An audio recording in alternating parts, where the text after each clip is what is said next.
Okay, this is number 73 from chapter 7. In this problem, you're given some quantum numbers and you're asked to identify how many orbitals those quantum numbers could be describing. The first one that you're given is the 5p. Okay, anytime you're talking about a p, you're talking about a possibility of 3 different orbitals. So this would be 3. The next one is the 3d, and then it has a subscript of a z squared. So when you're talking about a d, you are talking about a possibility of 5 orbitals. So if we were drawing an electron configuration and I had to draw the 3d level, I would draw 5 orbitals in the d. Now, maybe you haven't seen this before, and that's okay, but what this is referring to is specifically which one of these 5. This subscript would be indicating the orbital's orientation in space. For example, is it along the x-axis? Is it the 3dx? Is it along the y-axis? Well, one of these designations is z squared, and so because we have this subscript here, it's referring to one specific orbital in the d, and so this can only be describing one orbital. After that, we have the 4d. Now this time, it's just talking about 4d. There is no designation on the d. So this would be any one of these 5 orbitals.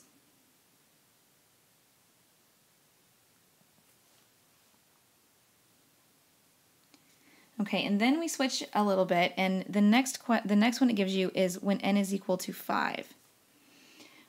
Well, when n is equal to 5, we need to figure out what the quantum number L would be equal to, and then we would need to figure out what the possibilities for M would be, because the quantum number M is going to tell us how many orbitals would be possible.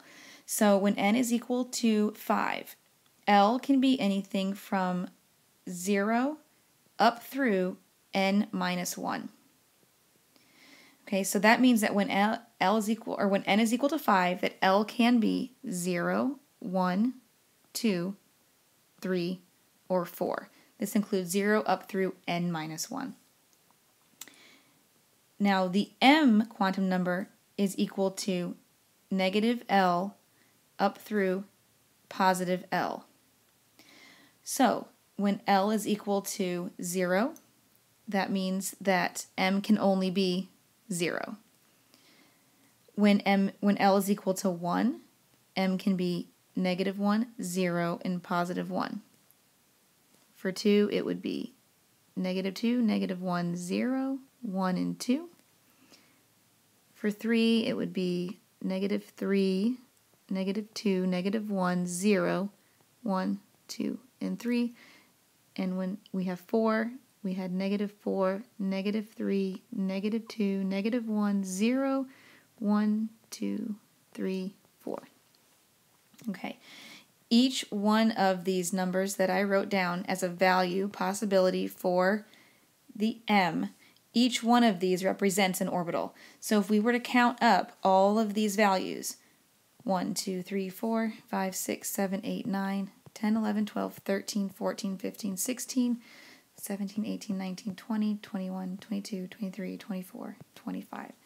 So we would have a possibility of 25 orbitals.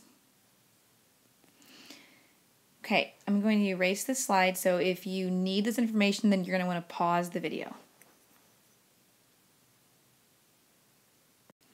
Okay, the very last one is talking about when n is equal to 4. Well, just like in the previous problem, when n is equal to 4, then L can be 0 up through n minus 1. So that could be 0, 1, 2, or 3. And then we figure out what M is. When L is equal to 0, then we can only have one value for the M. When L is equal to 1, there are a possibility of 3 values. Now those 3 values would be negative 1, 0, 1. When L is equal to 2, the M can be, we can have up to 5. And when L is equal to 3, we can have 7. So if you were to add 1 plus 3 plus 5 plus 7, you end up with 16 possible orbitals.